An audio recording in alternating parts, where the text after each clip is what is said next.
Hallo, hier by Zell's Daily Dish. Hier is mense wat vir my gevra het, hulle kan nie hoor wat sê ek nie.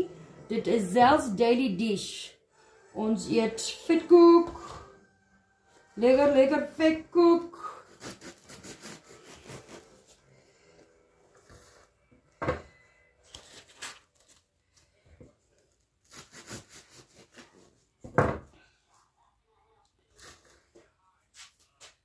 Kom maar wys julle.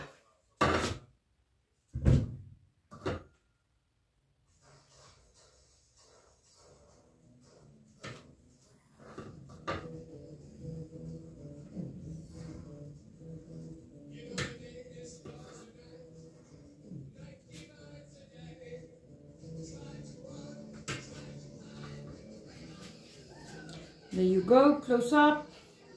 My buurman het vanmôre gesê hy is lus vir vetkoek. So toe gee my geldjie toe gaan koop ek deeg en toe bak ek vir hom vetkoek. Want hoekom nie? I'm a nice neighbor, that's why. En jy moet ander mense sien, né? That's why. Maar nou ja, dit is wat ons eet. Los my 'n comment wat julle eet. Like, follow en share. Enjoy my vanaand sien weer op my live. Love you all. Dankie vir julle support en mag julle geseënde aandjie hê. Bye.